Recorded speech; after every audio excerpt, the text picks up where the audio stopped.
서훈 국가안보실장이 극비리에 미국을 방문해 미 정부 고위 인사들과 연쇄 회동을 가졌습니다. 미국 대선을 코앞에 둔 상황에서 미국 방문 이후에 관심이 모아지고 있습니다. 국감에 출석한 최재형 감사원장이 월성원전 1호기 조기 폐쇄 감사와 관련해 이렇게 저항이 심한 감사는 처음이라고 말했습니다. 추미애 장관이 자택 앞에서 기다리던 기자를 사진 찍은 뒤 SNS에 올려 논란입니다. 공직자로서 도를 넘는 행위라는 지적이 나오고 있습니다. 검찰이 옵티머스 수사와 관련해 펀드 판매사인 NH투자증권과 수탁사인 하나은행으로 수사를 확대하고 있습니다. 또 정관계 로비 의혹을 받는 인물을 조만간 소환하기로 했습니다. 지난해부터 올해까지 환매가 중단된 사모펀드가 300개가 넘습니다. 투자자 보호 대책 없는 잇따른 부실 사태, 그 실태를 집중 취재했습니다. 양부모에게 입양된 생후 16개월 된 아이가 멍투성이 상태로 병원에 실려와 숨졌습니다. 앞서 3차례나 아동학대 의심 신고가 있었지만 죽음을 막지 못했습니다.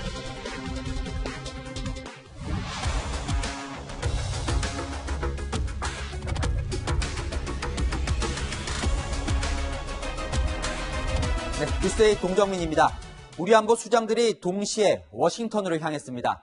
서훈 대통령 국가안보실장과 서욱 국방부 장관이 지금 워싱턴에 머물고 있는데요. 미국 대선을 20일 남짓 앞둔 시점의 방문이어서 그 배경에 더욱 관심이 쏠리고 있습니다. 특히 취임 후 처음 미국을 방문한 서 실장은 극비리에 떠났고 백악관 국가안보보좌관, 폼페이오 국무장관 등 미 최고 수뇌부와 연쇄 회동을 했습니다. 그동안 남북 정상 사이엔 수차례 친서가 오갔고 문재인 대통령은 종전선언 구상도 강조해왔지요. 이번 달 북미 관계에 뭔가 변화가 생길지 주목받고 있습니다. 첫 소식 전혜정 기자입니다. 서훈 대통령 국가안보실장이 취임 후 처음으로 미국 워싱턴을 방문했습니다.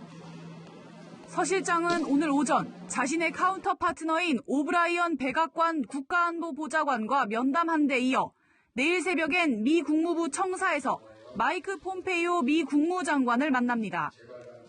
외교소식통은 서 실장의 방미에 대해 다음 달 3일 미국 대선 전에 한미 간의 다양한 현안을 논의하기 위한 자리라고 전했습니다.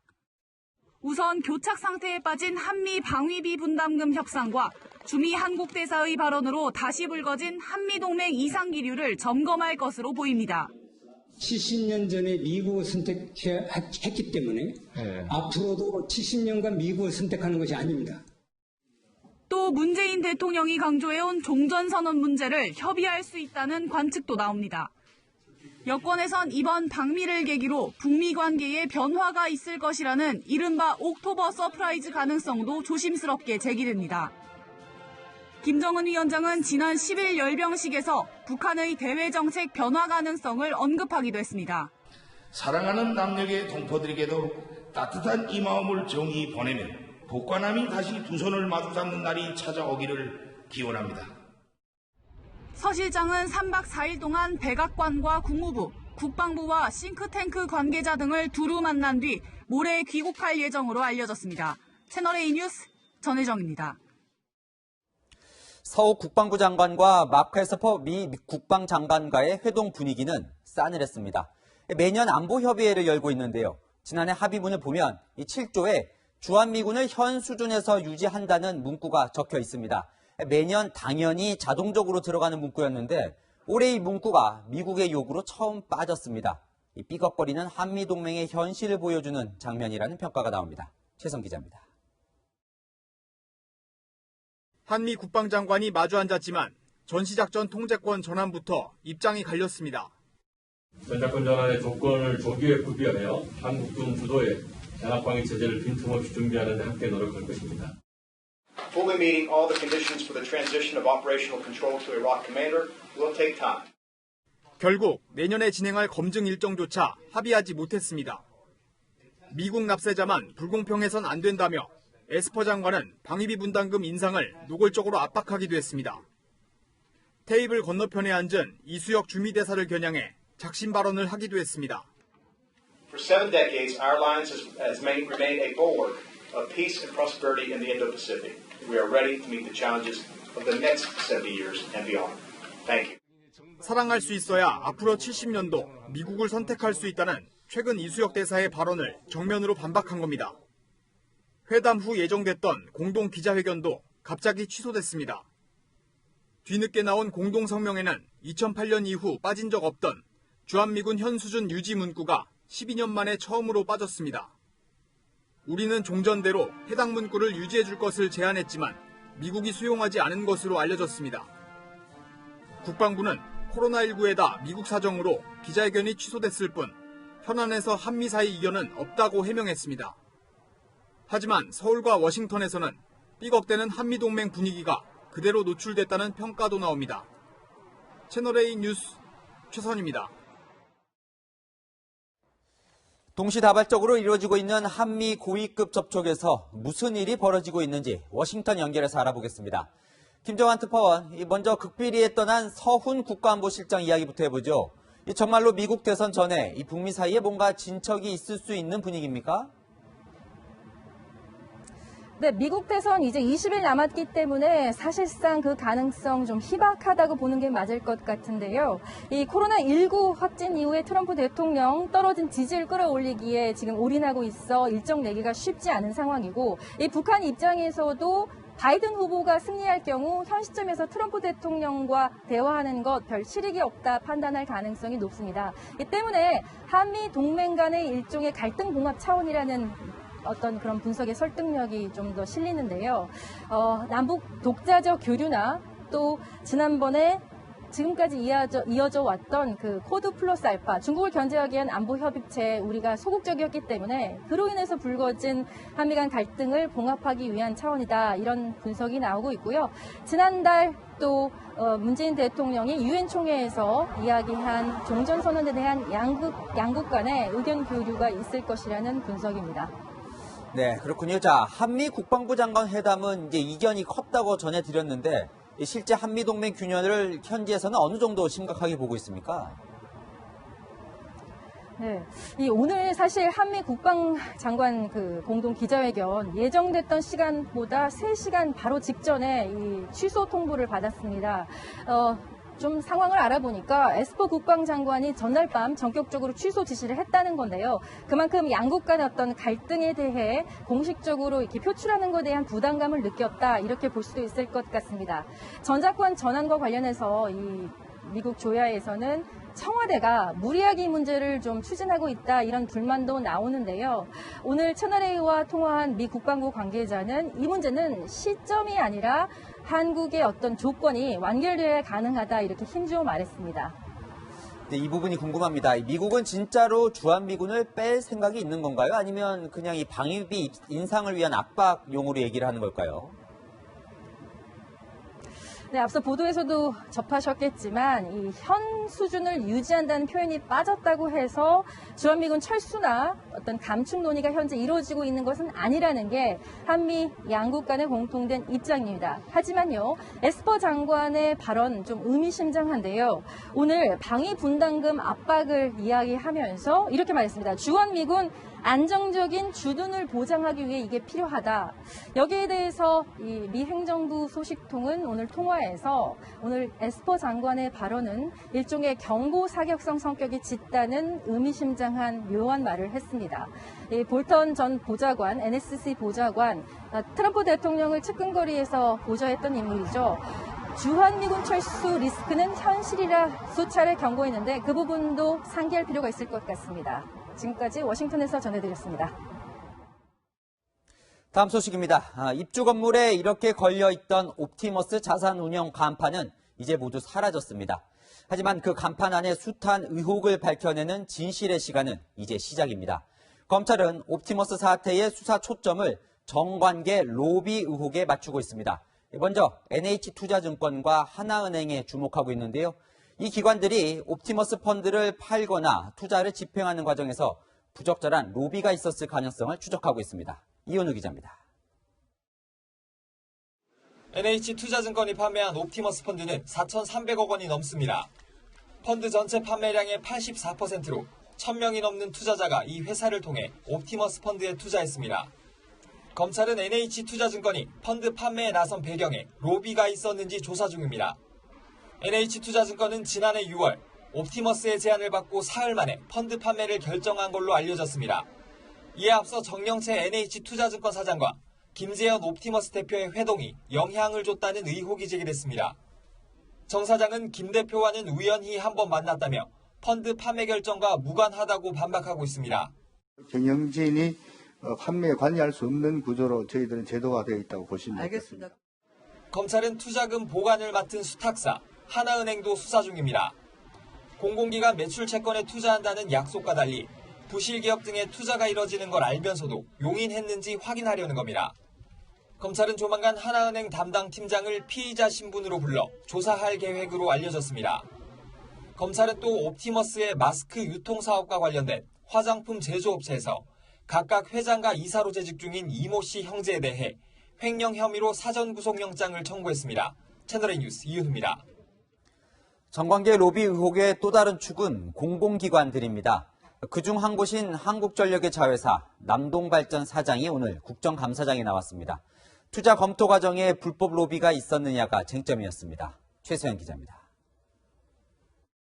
국회 산업자원통상위원회 국정감사에서 옵티머스 내부 문건에 등장한 것으로 알려진 한국전력 자회사 남동발전의 질의가 집중됐습니다. 불행하게도 문건의 내용과 같은 일이 옵티머스와 남동발전 사이에 진행된 사실이 확인되었습니다. 남동발전이 지난 3월 김재현 전 옵티머스 대표와 태국 사업을 이유로 면담했다면서 역걸 인사 추천으로 남동발전과 투자를 진행 중이라는 내부 문건이 일부 사실로 드러났다는 주장입니다. 국민의힘은 남동발전의 5천억 규모 태국 사업이 이례적으로 신속하게 진행됐다며 윗선 계획 의혹도 제기했습니다. 이례적으로 이 사업이 신속하게 한 달 남짓 정보를 입수하고 35일 만에 적격 심사를 받을 때까지 과정을 보면은 이게 통상의 남동발전이 이런 사업을 개발하는 과정과 전혀 판이합니다. 하지만 남동발전은 검토만 했을 뿐이라고 반박했습니다. 아직 투자가 이루어지지 않았고요. 사업 초기 개발 단계에 있습니다. 옵티머스 내부 문건에서 사업을 추천했다는 역걸 인사와의 연관성도 부인했습니다. 한 번도 저한테 전화가 오거나 접촉한 사실이 없습니다. 더불어민주당 의원들은 옵티머스 내부 문건은 허위라며 야당이 옵티머스 문제를 권력형 비리로 몰고 가려 한다고 비판했습니다. 채널A 뉴스 최선입니다. 옵티머스와 판박이인 라임 사태로 넘어가 보겠습니다. 방송인 김한석 씨는 라임 펀드에 투자했다가 약 8억 원을 날렸습니다. 김 씨에게 펀드를 판매한 이 증권회사 센터장과의 대화 녹음 파일을 저희가 입수했는데요. 이 배후에 청와대 행정관이 있다며 안심시키는 대목이 나오는데 허풍으로만 치부하기엔 어려운 이유가 있습니다. 공태현 기자가 취재했습니다. 라임 펀드에 8억 원 넘게 투자한 방송인 김한석 씨. 투자금 회수가 어려워졌다는 언론 기사 등이 나오자 지난해 12월 펀드를 판매한 증권회사 장모 센터장과 만나 대책을 묻습니다. 이때 장 센터장이 꺼내 보여준 건 청와대 경제정책비서관실 김모 행정관의 명함. 금융감독원 출신인 김 행정관이 거액을 움직이는 핵심 인물이라고도 했습니다. 여기가 키예요. 여기가 들어올 거예요. 여기가 14조를 움직여요. 근데 이거는 나라 돈인 거예요? 아니면 이 사람 돈인 거예요? 아니죠. 그러니까 이 사람이 핵심 키고 다 막았었어요. 이분이 다 막았었어요. 장 씨가 김 행정관을 언급한 게 동요하는 투자자를 안심시킬 목적일 수도 있습니다. 하지만 김 행정관은 라임의 돈줄인 김봉현 전 스타모빌리티 회장에게 뒷돈을 받고 금융감독원의 라임 관련 문건을 유출한 혐의로 징역 4년을 선고받았습니다. 한편 라임 관계자에게 5천만 원을 받고 금감원 국장에게 라임 조사 계획을 묻고 선처를 요청한 브로커 엄모 씨에겐 징역 1년 6개월의 실형이 선고됐습니다. 엄 씨는 금감원 방문 당시 현역 여당 의원의 정무특보라고 소개하고 명함을 건넨 사실 등이 확인돼 알선수재 혐의로 재판을 받아왔습니다. 채널A 뉴스 공태현입니다. 방금 라임 펀드 사태에서도 청와대 행정관이 등장했는데 옵티머스 사태에서도 또 다른 청와대 행정관이 등장합니다. 최주연 기자와 그 인물을 살펴보겠습니다. 이제 검찰이 정관계 로비 의혹도 조금씩 들여다보는 것 같아요. 여기서 이모 전 청와대 행정관, 젊은 여성 행정관인데 이 인물에 주목하는 이유가 뭡니까? 하나씩 따져보도록 하겠습니다. 이전 행정관은 지난 7월, 그러니까 옵티머스 펀드 사기 사건으로 구속 기소됐던 4사람, 그 가운데 옵티머스 사내 이사인 윤모 변호사의 아내죠. 올해 36살인데 2012년 변호사가 된 이후에 여권 주변에서 활동한 흔적들이 있습니다. 2014년엔 국정원 직원 감금 사건의 변호를 맡기도 했었는데 당시에는 이광철 현 청와대 민정비서관과 같이 변호를 했습니다. 2018년 청와대 국가안보실 행정심판위원 등을 지내고 지난해 10월에 청와대 행정관으로 입성하게 된 겁니다. 그러니까 현 정권 인사들과 이제 인맥이 많은 인사인 것 같은데요. 이전 행정관이 청와대에서 근무했던 그 시점이 지금 또 주목을 받고 있죠. 맞습니다. 말씀하신 대로 이 시점 석연치 않은 부분이 좀 있는데요. 남편이 수천억 원의 펀드 피해를 가져온 옵티머스 이사로 활동할 당시 이 부인은 청와대 행정관, 그것도 금융당국을 감시할 권한을 가진 민정비서관실 소속이었던 겁니다. 법조계 일각에선 이전 행정관이 금융감독원의 옵티머스 조사나 검찰 수사 과정을 인지하고 있었는지도 검찰이 확인해야 한다, 이렇게 지적을 하기도 하고 있습니다. 그럼 대체 이 이전 행정관은 옵티머스와 관련해 무슨 일을 했던 겁니까? 이 펀드의 운영 전반에서 이름이 등장한다면서요? 맞습니다. 이 부분은 시간을 좀 더 앞으로 돌려서 과거 행적을 한번 살펴봐야 하는데요. 이전 행정관은 2018년 한국농어촌공사 비상임이사로 이름을 올립니다. 공교롭게도 농어촌공사는 이후에 옵티머스에 30억 원을 투자를 합니다. 네. 2018년부터는 청와대 재직 초기까지 이전 행정관 이 옵티머스 자산운용의 주주이기도 했습니다. 이 옵티머스 집은 9.8%를 타인 명의로 바꿨다는 의혹도 검찰이 수사해야 할 부분입니다. 그런데 이 이전 행정관과 옵티머스 사이에서 가장 논란이 된 접점은 따로 있습니다. 이 옵티머스가 인수한 업체, 거기에도 그의 이름이 등장한다면서요? 맞습니다. 어제도 저희가 좀 소개를 해드리기도 했었는데 옵티머스는 이 선박 부품 제조업체 헤덕 파워웨이를 무자본 M&A로 인수했다는 의심을 받고 있는 상황입니다. 그런데 이전 행정관은 이 헤덕 파워웨이 지분을 인수한 회사의 최대 주주인 이 셉틸리언의 주식 절반을 가지고 있었고요. 헤덕 파워웨이에서도 사회이사로 활동했습니다. 결국 정리를 해보면 이렇습니다. 이 옵티머스는 물론이고 옵티머스에 투자한 회사, 그리고 이 투자금으로 인수한 회사에 모두 이 이전 행정관이 등장했다는 것입니다. 이전 행정관의 입장을 들어보려고 여러 차례 접촉을 했지만 연락이 닿지 않았습니다. 근데 이 모든 상황을 어쨌든 검찰도 알고 있을 것 아닙니까? 그럼 검찰도 이 부분도 지금 수사를 하고 있는 건가요? 네, 맞습니다. 이전 행정관은 한 차례 참고인 신분으로 이 검찰 조사를 받은 것으로 전해지고 있거든요. 검찰이 이전 행정관이 남편 윤 변호사를 도와서 펀드 사기 사건에 개입한 혐의까지는 아직까지는 확인하지 못한 것으로 보입니다. 이 옵티머스 지분 소유에 대해서도 이전 행정관의 뜻과는 무관하게 이 명의가 도용됐을 가능성도 열어두고 현재 검찰은 수사하고 있는 것으로 알려지고 있는데 이 검찰 수사팀 소속 검사만 기존의 9명에서 18명으로 이 2배로 증원이 됐고 이 충원된 검사도 대형 사건과 또 로비 수사 경험이 있는 검사들인 만큼 이전 행정관과 관련된 의혹도 신속히 규명되기를 기대합니다. 네, 지금까지 법조팀 최주영 기자와 살펴봤습니다.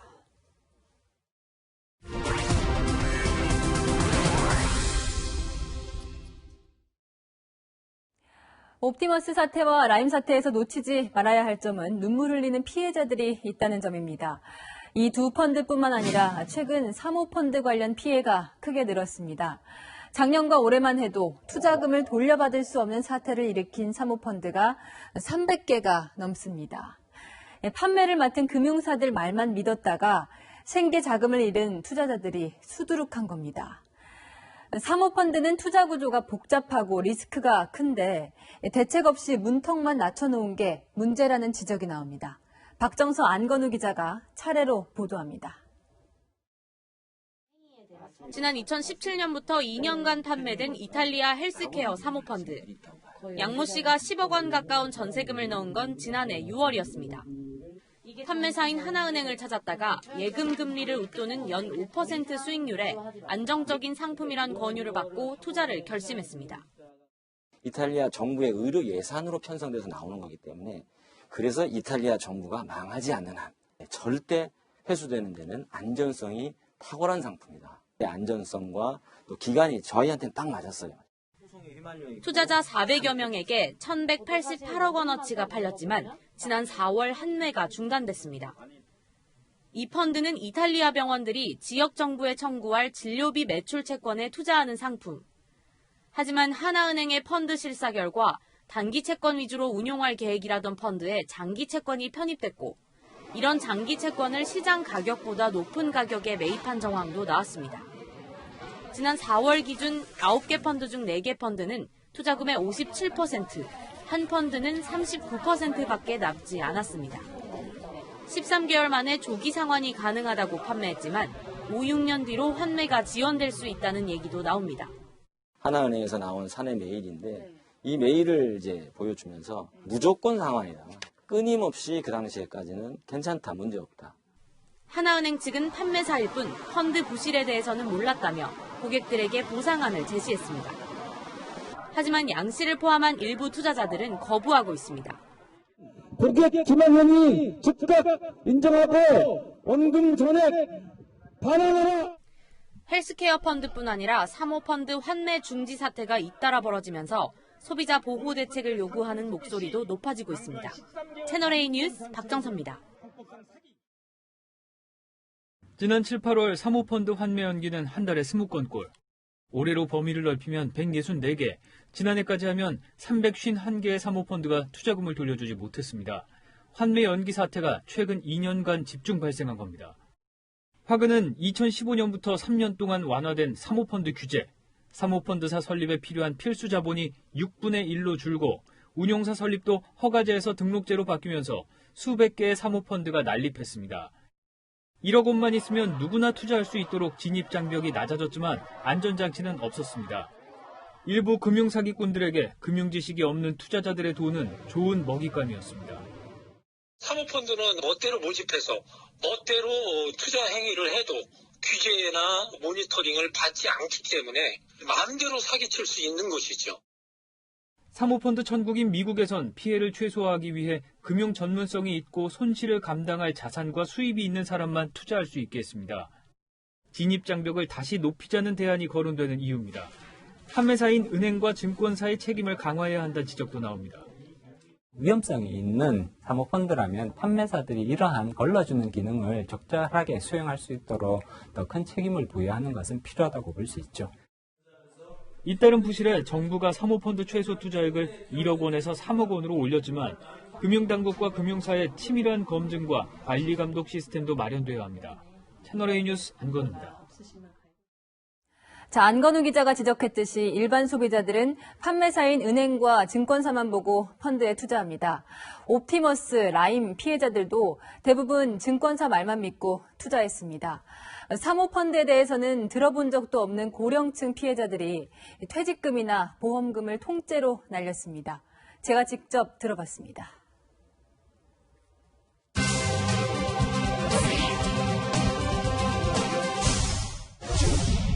옵티머스 펀드 피해자 76살 유모 씨. 펀드를 판 NH투자증권과 서울중앙지검 앞에서 하루도 거르지 않고 1인 시위를 합니다. 그리고 남편이 남긴 돈이에요. 그 대신 전 집도 없어요. 그 돈, 그거 전부인데 2억이에요. 그럼 유산이신 거네요? 그렇죠. 남편이 정말 피같이 모은 돈이에요. 라임과 옵티머스 가입자 절반 가까이가 유 씨 같은 고령자입니다. 대부분 사모펀드에 투자하는 줄도 모르고 돈을 넣었습니다. 사모펀드 이게 터지고 나서 알았어요. 옵티머스 자산운용이 뭐 어떤 짓인지 모르고. 이런 일 일어나기 전에 사모펀드에 대해서 들어보신 적 있어요? 모릅니다. 펀드 드는 것도 모릅니다. 정기회동이나 하고 다니는 사람이거든요. 라임이라는 말 자체도 몰랐습니다. 나중에 사후에 알게 됐죠. 펀드를 판매한 대형 증권사들만 믿은 겁니다. 저도 뭐, NH에서 오직 뭐 이런 거야. 믿고 산 거예요. 대신이 큰데 믿으신 금융기관이기 때문에 절대적으로 믿었고, 집사람은 보험을 정도 인수를 해가지고, 집사람도 집어넣고, 제 딸이 해외에 살고 있는데 딸보다도 집어넣고. 안정적이고 고수익 보장이라는 말에 퇴직금이나 연금을 넣은 사례가 많습니다. 5년 전에 급성 심근경색 시술을 받게 되는데 제가 수령한 금액이 한 4천만 원 정도 되고 퇴직금을 받은 게 한 2억 천 정도 됩니다. 노후 생활에 그래도 안정이 되겠구나 이렇게 생각을 해야죠. 거기 가입을 한 거죠. 권력형 비리까지 불거지고 있는 마당이지만 피해자들은 펀드를 파는데 앞장섰던 대형 증권사들부터 책임져야 한다고 말합니다. 그만큼 절실한 겁니다. 일단 대신해서 책임을 지고 피해자들한테 보상을 해주고 그 다음 일은 대신해서 알아서 할 일이다. 이게 정상적인 상품이고 그럴 때는 책임이 있지만은 그 투자자 책임을 물 수 있잖아요, 분명히. 근데 이게 사기 상품을 팔았는데 어떻게 투자자 책임을 물었습니까? 증권사들을 제대로 감시하지 못한 금융당국도 실망스럽습니다. 저희는 증권회사만 믿고 가입을 했는데 그 증권회사를 감독하는 그 감독기관이 금융감독 아닙니까? 금감원도 어쨌든 안 걸렸잖아요. 막고 방어를 해야 될 그쪽에서 펀드 사기를 도와주는 꼴이 됐잖아요. 여인선이 간다 였습니다. 다음 뉴스입니다. 이틀 전 16개월 된 영아가 멍투성이 상태로 응급실에 실려왔다가 결국 숨졌습니다. 의료진이 아동학대가 의심된다며 경찰에 신고했는데 채널A 취재 결과 이미 이 아이에 대한 아동학대 신고가 이곳저곳에서 3번이나 있었습니다. 막을 수 있는 비극이었던 겁니다. 먼저 장하얀 기자가 보도합니다. 지난 13일 16개월 된 영아가 멍투성이 상태로 대학병원 응급실에 실려온 뒤 숨졌습니다. 당시 의료진은 아동학대를 의심해 경찰에 신고했습니다. 하지만 채널A가 취재한 결과 앞서 아동학대 의심 신고가 3차례나 더 있었던 것으로 확인됐습니다. 숨진 아이는 올해 2월 30대 부부에게 입양됐습니다. 그리고 석 달 뒤인 지난 5월 첫 번째 학대 의심 신고가 접수됐습니다. 아이가 다니던 어린이집 직원이 몸에서 멍자국을 발견하고 신고한 겁니다. 부모는 오다리를 교정해주기 위해 다리 마사지를 해줬다고 진술했고 경찰과 아동보호전문기관은 학대 증거가 없다며 돌려보냈습니다. 그리고 한 달 뒤인 지난 6월 아이가 차 안에 방치돼 있다는 신고를 받고 경찰이 출동했지만 이때도 부모는 아동을 혼자 둔 적이 없다고 진술했고 또다시 혐의 없음 처분을 받았습니다. 아보전이라든지 전문가들하고 같이 수사를 하고 이제 판단을 하는데 아동학대를 가져가기는 어려운. 지난달 23일에는 3번째 의심 신고가 접수됐습니다. 아이가 다니던 소아과 원장이 영양 상태를 보고 신고한 겁니다. 이때도 경찰과 아동보호기관은 학대 증거를 찾지 못했다며 아기를 다시 부모에게 돌려보냈습니다. 최근 5개월간 3차례나 의심 신고가 있었지만 아기의 죽음을 막지 못했던 겁니다. 논란이 일자 경찰은 아기의 시신을 부검하고 입양 부모를 불러 조사하기로 했습니다. 채널A 뉴스 장하얀입니다. 생후 16개월밖에 안 된 아이의 몸 곳곳에 멍자국이 있었고 뼈도 여러 곳이 부러져 있었습니다. 골절 부위나 상처의 시점이 달라서 오래전부터 학대를 받아왔을 것으로 의심됩니다. 이 아이를 제대로 보호하지 못한 양부모는 입양 기간 동안 입양아동 수당은 꼬박꼬박 타온 것으로 밝혀졌습니다. 이어서 김재혁 기자가 취재했습니다. 30대 부모는 아이를 입양한 2월부터 아동수당을 받았습니다. 일반 아동수당과 입양수당을 합쳐 매달 25만 원을 지방자치단체로부터 받은 겁니다. 아동학대 의심 신고가 3차례나 이어지는 동안에도 입양 부모는 초기 입양 축하금 100만 원을 포함해 수당을 꼬박꼬박 타왔습니다. 구청에서는 이달 초까지도 학대 정황을 파악하지 못했습니다. 몇 건 정도 정확하게 어느 정도 어떻게 신고가 들어왔는지에 대한 부분들은 그쪽에서 좀 확인을 해보셔야 될 것 같습니다. 입양 부모가 입양 기관과의 통화를 꺼렸던 정황도 드러났습니다. 아이 건강 상태를 의심한 입양 기관 측이 부모에게 병원 진료를 전화로 권유했지만 며칠 뒤에야 병원을 찾았던 것으로 파악됐습니다. 건강상 별로 문제가 없는 것 같아. 아이가 그냥 컨디션이 안 좋아서 낮잠을 좀 평소보다 많이 자고 있다는 쪽으로 문자를 보냈대요. 입양 기관은 여러 차례 학대 의심에 대한 개선을 요구했습니다. 상담 기록들을 저희 좀 검토해 보니까 상담이나 아니면 가정방문이나 이런 걸 했더니 지금 벌써 20차례가 넘었더라고요. 하지만 아이는 사례관리 대상으로 분류됐을 뿐 실질적인 보호 조치나 분리 조치는 이뤄지지 않았습니다. 채널A 뉴스 김지영입니다.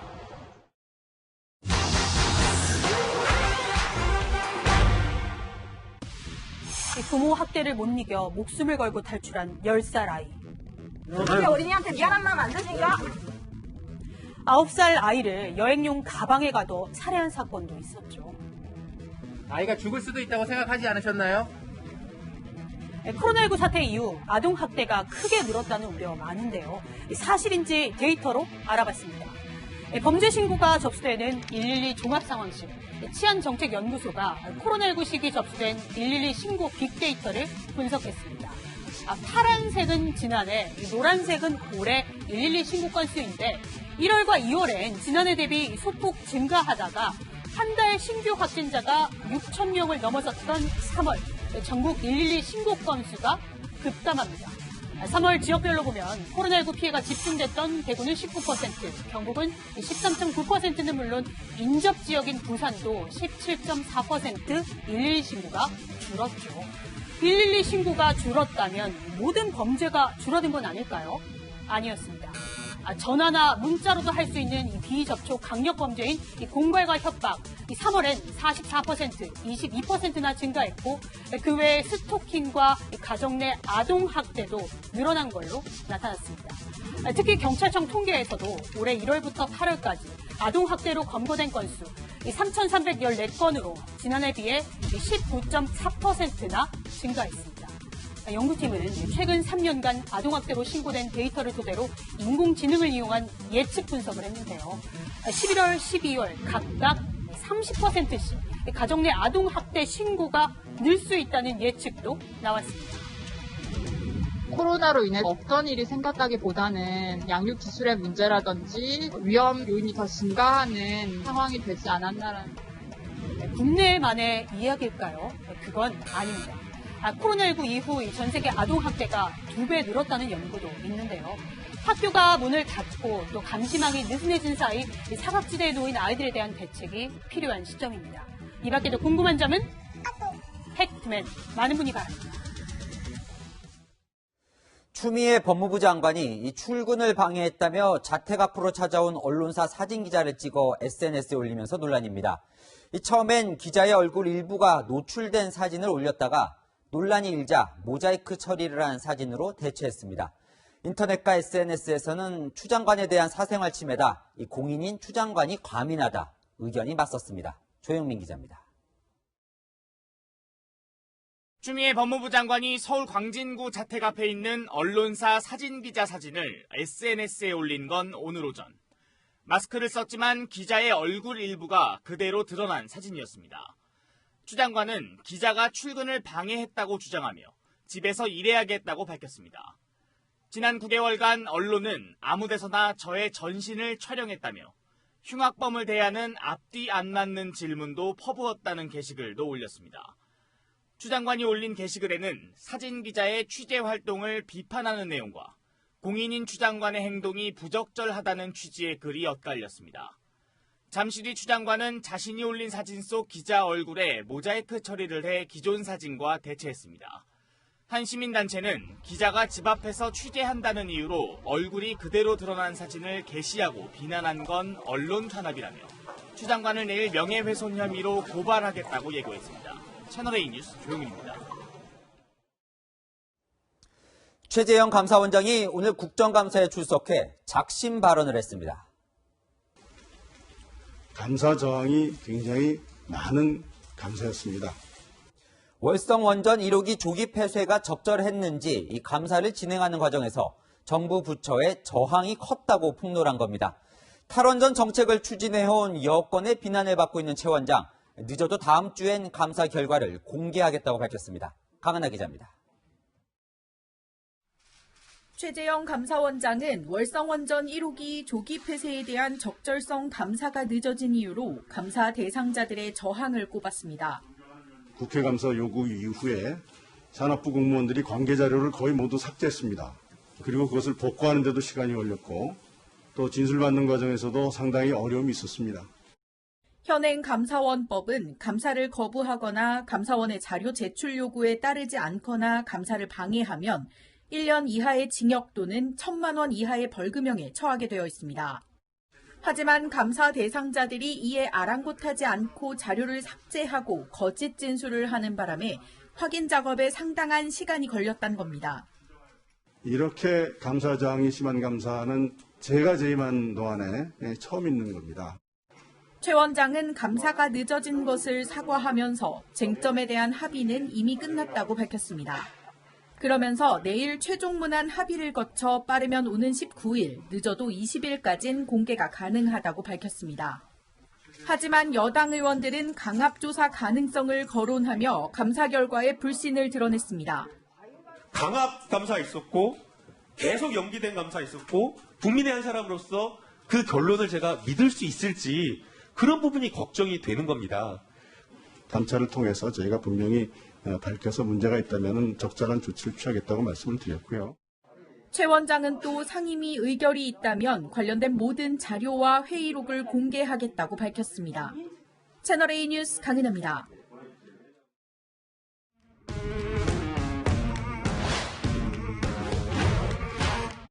11시 시작합니다. 정치부 이동훈 기자와 함께합니다. 첫 번째 주제 보여주시죠. 네. 재발등 찍기. 누가 스스로 발등을 찍었습니까? 네, 바로 경제수장 홍남기 경제부총리입니다. 네, 요즘 집 구하느라고 고생이 많다면서요. 네, 부동산 정책을 총괄하는 경제부총리가 살 집을 못 구하고 있다는 사실이 알려지자 야당이 이런 반응을 보였습니다. 도끼로 재발등 찍는다는 말이 딱 어울리는 상황인 것 같습니다. 홍남기 부총리가 오도 가도 못할 처지에 놓였다고 합니다. 어떻게 참 웃을 수밖에 없는. 홍 부총리가 집이 두 채인데도 오도 가도 못한다는 거예요. 네, 세종시에 아파트 분양권이 하나 있고요. 여권에서 다주택을 처분하라고 하면서 경기도 의왕 아파트는 매물로 내놨는데 임대차 3법 때문에 매매가 무산될 위기입니다. 이게 조금 복잡하더라고요. 이거 네. 어떻게 된 겁니까? 네, 일단 홍 부총리는 지난 8월 9억 2천만 원의 매매 계약을 체결했습니다. 새 집주인은 내년 1월 전세 계약이 종료되면 의왕집에 들어가서 살 예정이었습니다. 그런데요, 임대차 보호법을 근거로 세입자가 매매 계약이 체결된 뒤 갑자기 2년 더 살겠다면서 계약 갱신 청구권을 행사했습니다. 이 청구권을 거부할 수 있는 경우는 집주인, 즉 홍 부총리가 실거주하는 건데요. 매매 계약서까지 쓴 상황에서 파는 홍 부총리도 사는 새 집주인도 난처하게 된 겁니다. 또 계약이 깨지면 계약금과 위약금을 홍 부총리가 물어야 할 판입니다. 하지만 다만 세입자가 매매 계약에 앞서서 사전에 명시적으로 계약 갱신 청구권 포기 의사를 밝혔다가 마음을 바꾼 경우라면 다툴 여지는 있어 보입니다. 참, 홍 부총리 파는 것도 쉽지가 않은데 네. 이 전셋집도 네. 새로 구하기가 어려운 상황이라면서요. 네, 마포 전셋집 주인이 실거주하겠다며 나가라고 했다고 합니다. 집주인이 살겠다고 하면 이 계약 갱신 청구권도 무용지물인데요. 네. 홍 부총리는 새 전셋집을 구해야 하는데 아직 못 구했습니다. 장관님 내년 1월에 이사하신다면서요? 전세 구하셨어요? 아니 못 구했습니다. 마포구 염리동에 매물이 3개밖에 없고 가격이 1년 동안 2억 5천이 올랐다는데 잘 되시길 바랍니다. 홍 부총리 지금 무슨 생각을 하고 있을지 궁금하네요. 네. 다음 주제 보겠습니다.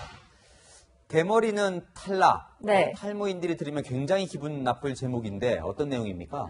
네, 해군 사관학교 모집 요강에 따르면 신체 검사 불합격 기준에 탈모증이 포함되어 있습니다. 탈모증이 전체 면적의 30% 이상이면 불합격할 수 있다고 이렇게 보시는 것처럼 명시되어 있는데요. 오늘 국감에서 문제 제기가 나왔습니다. 이거 전체 면적이라면 이 네. 머리의 전체 면적을 얘기하는 건가요? 네, 아닙니다. 해군에 취재를 해봤더니요. 눈썹 등 털이 난 모든 신체 부위를 가리키는 거라고 했습니다. 자연 탈모가 아닌 질환성 탈모만 해당하는데 피부과 전문의인 군의관의 진단이 있어야 합니다. 그런데 이 탈모인은 지원을 못하게 하는 이유가 네. 뭔가요? 물어봤더니 해군은 수영 훈련이 많은데 옷을 벗을 경우 스트레스를 받게 될 것을 고려했다고 설명했습니다. 그렇다면 이 옷을 벗는 일은 뭐 육군이나 공군도 마찬가지지 않겠습니까? 거기도 그런 조항이 있습니까? 찾아봤는데 없더라고요. 육사나 공사의 경우 모집 요강에서 탈모라는 글자 자체가 없었습니다. 참고로 해군사관학교의 이 규정은 최근에 만들어진 게 아니고요. 1982년 그러니까 전두환 정권에서 만들어졌습니다. 뭐 거의 40년이나 된 조항이네요. 네, 탈모가 전염병도 아니고 업무 수행에 지장을 주는 것도 아닌데 지원자의 인권이 지나치게 침해되는 건 아닌지 모르겠습니다. 그래서 오늘의 여랑야랑은 이제라도입니다. 이참에 이런 인권 침해 소지가 또 없는지 세심히 따져보면 좋겠습니다. 지금까지 열한야랑이었습니다. 오늘 코로나 신규 확진자는 110명입니다. 특히 부산의 요양병원에서 발생한 집단 감염 비중이 큽니다. 이 요양병원에서는 최근 한 달 사이 9명이나 사망자가 나왔습니다. 이상은 기자입니다. 부산 해뜨락 요양병원에서 코로나19 확진 판정을 받은 뒤 격리 중이던 80대 환자 1명이 추가로 숨졌습니다. 지난 12일 사망 후 검사에서 확진된 환자를 포함해 코로나 관련 사망자는 2명이 됐습니다.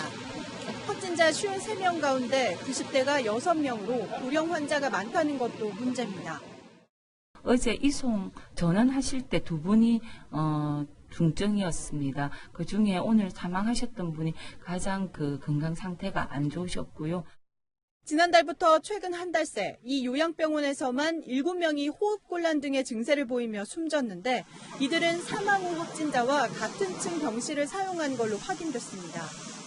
첫 확진자가 나온 건 지난 12일이지만 방역당국은 상당 기간 조용한 전파가 이뤄졌을 가능성을 배제하지 않고 이들의 사망과 코로나19와의 연관성을 들여다보고 있습니다.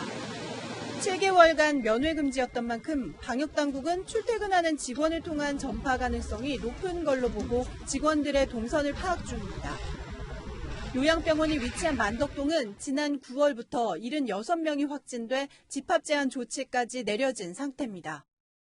방역당국은 요양시설 내 조용한 전파 가능성에 대비해 수도권 요양시설 종사자 등 16만 명에 대한 전수조사를 실시할 예정입니다. 채널A 뉴스 이상현입니다. 트럼프 미국 대통령은 확진 열흘 만에 음성 판정을 받았지만 멜라니아 여사는 감감무소식이었죠. 멜라니아가 자신이 겪었던 증세를 상세히 알리면서 아들 역시 감염됐던 사실을 뒤늦게 공개했습니다. 유준 기자입니다. 멜라니아 여사가 백악관 홈페이지에 올린 글의 제목은 나의 개인적인 코로나19 경험입니다. 트럼프 대통령과 함께 코로나19에 감염된 뒤 약 2주 만에 음성 판정 소식을 전했습니다. 멜라니아 여사는 운 좋게도 증상이 미미했지만 모두 한꺼번에 나를 때렸고 며칠 지나 롤러코스터 같았다고 당시 느꼈던 고통을 표현했습니다. 약물 치료 대신 비타민과 건강한 음식을 섭취하는 자연스러운 방법을 택했다고도 했습니다. 막내 아들 베런 트럼프가 코로나19에 감염됐다 음성 판정을 받은 사실도 멜라니아 여사의 글을 통해 처음 알려졌습니다. CNN 등 미국 언론들은 그동안 백악관이 숨겨왔던 사실을 멜라니아가 폭로한 것이라고 보도했습니다. 아들 건강에 관한 질문에 대수롭지 않게 반응했던 트럼프 대통령과 달랐습니다. 멜라니아 여사와 트럼프 대통령이 코로나19를 두고 시각차를 보인 건 처음이 아닙니다. We've done an incredible job. You look at our mortality rates, you look at all the things. COVID-19 swept across our beautiful country and impacted all of us. 또 멜라니아 여사는 홀로 일정을 수행하는 공식 행사에서 마스크를 착용하는 모습도 자주 보여줬습니다. 채널A 뉴스 유주은입니다. 하루 2만 명씩 신규 확진자가 생기고 있는 프랑스는 2차 봉쇄를 시작합니다. 파리 등 주요 도시에서 야간 통행 금지를 하기로 했습니다. 박수유 기자가 보도합니다. 지난 3월부터 넉 달 동안 비상사태를 선포하고 전국에 봉쇄령까지 내렸던 프랑스. 봉쇄령이 해제되고 휴가철을 보낸 뒤 감염이 급증하더니 하루 2만 명씩 확진자가 발생하고 있습니다. 결국 프랑스 정부는 비상사태를 다시 선포했습니다. 오는 17일부터 최소 한 달간 프랑스 전체 인구 6,700만 명 가운데 30%가 거주하는 대도시에 밤 9시부터 아침 6시까지 통행을 금지합니다. Et donc la décision que nous avons prise, c'est en effet un couvre-feu. Un couvre-feu qui va s'appliquer à la région Île-de-France, où le virus circule. 통금을 위반하면 우리 돈 18만 원이 부과됩니다. 공공장소에서 마스크를 쓰지 않을 경우 내야 하는 벌금 액수와 같습니다. 마크롱 대통령이 나서 심각성을 강조했지만 1차 봉쇄를 겪었던 시민들의 저항은 거셉니다. 19h30, ça va être la dernière commande, la dernière prise de commande. Et comme nous, les gens ne mangent pas. Personnellement, moi je reste en télétravail, donc j'avoue les sorties c'était un peu ma seule joie de vivre, si je puis dire. Non, bon, on va trouver un moyen. 계절 변화와 함께 우려했던 대유행이 현실화되자 유럽 국가들이 빗장을 걸고 있습니다. 지난주에만 2만 명의 신규 확진자가 발생한 스페인 마드리드에도 비상사태가 선포됐고 카탈루냐 지방정부도 보름간 식당문을 닫습니다. 북아일랜드 역시 술집과 식당은 4주, 학교는 2주간 폐쇄하기로 했습니다. 채널A 뉴스 박주입니다. 정부가 만능통장이라고 불리는 개인종합자산관리계좌 ISA 규제를 대폭 푸는 법안을 추진 중입니다. 전면 비과세 방안을 검토하고 있는데 목표는 부동산에 쏠렸던 돈을 흡수하는 겁니다. 강병규 기자의 단독 보도입니다. 더불어민주당과 기획재정부가 개인종합자산관리계좌 ISA를 통해 벌어들이는 이자와 배당소득, 양도소득에 대해 액수에 상관없이 모두 비과세하는 방안을 추진 중인 것으로 알려졌습니다. 8월 현재 약 200만 개가 개설된 ISA는 일명 만능통장으로 불립니다. 각종 금융상품을 거래하기 위해서는 각각의 관련 통장이 필요한데 이를 한 통장에서 해결할 수 있게 했기 때문입니다. 민주당 관계자는 비과세를 전면 시행하는 ISA 관련 법안을 올해 안으로 통과시킬 계획이라고 밝혔습니다. 현재는 200만 원까지만 비과세를 하고 있는데 비과세 한도를 아예 없애는 게 핵심입니다. 또 1년에 최대 2천만 원까지만 넣을 수 있었던 상한액을 3천만 원으로 늘리는 방안이 검토되고 있습니다. 정부 여당은 이를 통해 부동산에 쏠렸던 현금을 금융시장으로 끌어들일 수 있을 것으로 기대하고 있습니다. 증시 활성화에는 충분히 긍정적인 영향을 기대해 볼 수가 있겠죠. 정책의 방향성이 유지되는 것이 상당히 중요하다고 볼 수 있죠. 혼란에 따른 거래 비용은 전적으로 가입자들의 몫이 되어버리는 거거든요. 정부는 내년부터 비과세 혜택을 받을 수 있도록 한다는 구상입니다. 채널A 뉴스 강병규입니다. 요즘 우리 국악이 대중음악, 댄스, 서커스까지 만나며 젊은 층과 전 세계의 사랑을 받고 있습니다. 이현웅 기자입니다.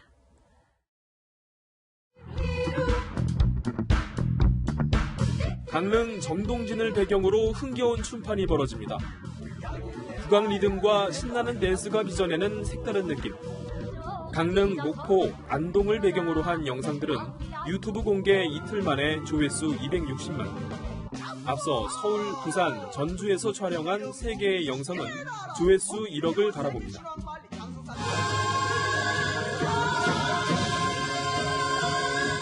국악은 서커스와도 만나 극적 효과를 높입니다. 신비롭고 때론 웅장한 리듬이 공중 퍼포먼스에도 잘 어울리는 겁니다.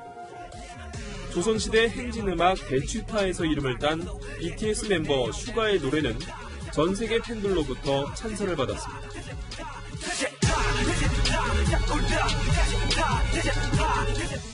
20여 년 전 서태지와 아이들이 국악을 모티브로 사용한 이후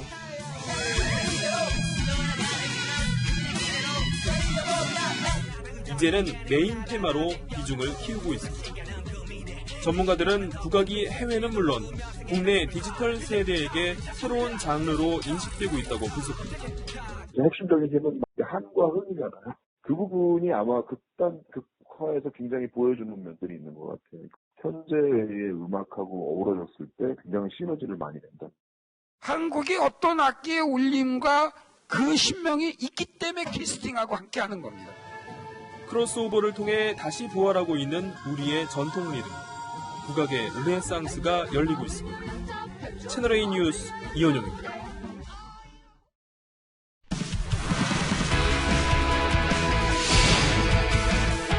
안녕하십니까. 스포츠 뉴스입니다. 무적함대 흥국생명은 지난 코보컵에서 GS칼텍스에게 무너졌는데요. 이제 V리그가 개막합니다. 오늘 미디어데이에서 양팀은 서로를 견제하며 설전을 이어갔습니다. 염정원 기자입니다. 흥국생명 이재영이 무심결에 라이벌 GS칼텍스를 우승 후보로 꼽아 웃음바다를 만듭니다. GS는 레프트 윙 치는 선수랑 그 용병이 공격력이 너무 좋기 때문에 우승 후보라고 생각합니다. 네고요? 네, 모집이 나온 건가요? 몰코브컵 결승에서 격돌을 벌인 흥국생명과 GS칼텍스 감독은 유쾌한 설전을 이어갑니다. 일단 자신감인 것 같고요. 그 공격수의 성공률을 얼마만큼 떨어뜨리느냐 그 싸움이 될 것 같습니다. 차 감독 부담감을 갖고 경기한다는 게 얼마나 힘든 건지 정말 좀 느껴보실 수 있을 것 같습니다. 코브컵 패배는 흥국생명을 더 단단하게 만들어 GS칼텍스와의 라이벌 구도가 더욱 흥미를 끌 전망입니다. 코브컵 2등이 우리한테 주는 선물인 것 같아. 돈독해지고 더 단단하게 준비할 수 있는 계기가 된 것 같아. 프로야구 중계 시청률까지 넘으며 최고의 사랑을 받고 있는 여자 배구. 그 열기를 주도한 김연경은 오늘 배구 선수 최초로 대한민국 체육상을 받았습니다. 여자 배구는 이달 말부터 관중 입장이 허용돼 그 인기는 더 높아질 것으로 보입니다. 채널A 뉴스 염정원입니다. 수상스키, 웨이크보드는 많이 들어보셨을 텐데요. 웨이크 서핑은 들어보셨나요? 요즘 유명인들이 즐기는 장면이 포착되면서 새로운 레포츠로 주목받고 있습니다. 사공성근 기자가 알려드립니다. 제트보트가 한강을 시원하게 달립니다.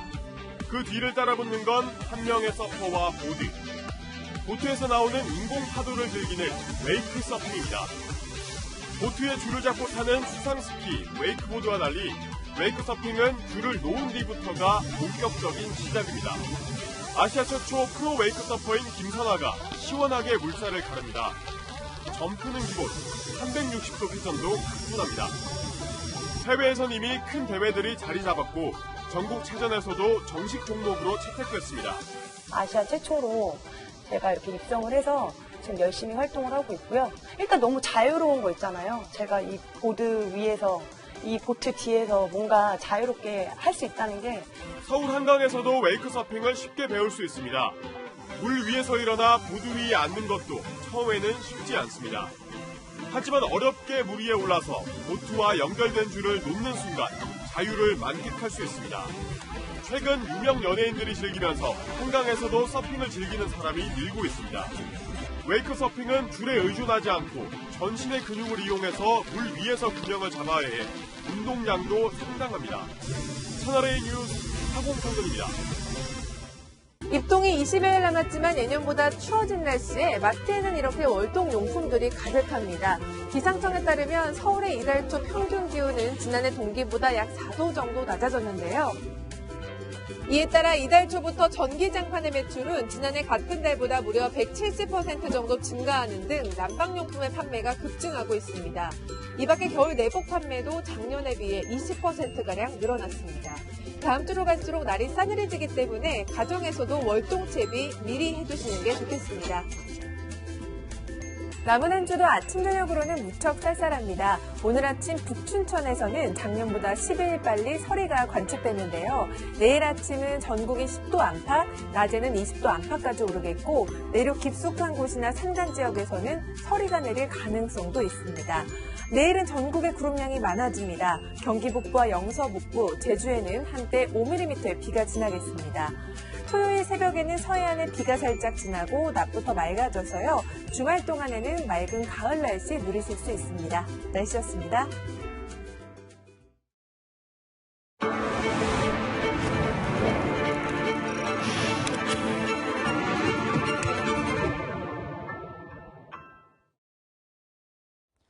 한미동맹은 한국전쟁부터 그 후 70년 동안 국익을 위한 선택이었습니다. 요즘 여권 일각에선 국익이 우선이라며 한미동맹을 흔드는 발언이 나옵니다. 별 대안도 없이 불확실한 국익 논쟁으로 확실했던 한미동맹이 흔들리는 이 상황. 진정 우리나라 국익에 도움이 될지 냉철히 생각해 보면 좋겠습니다. 오늘 뉴스 여기까지입니다. 내일도 뉴스에입니다.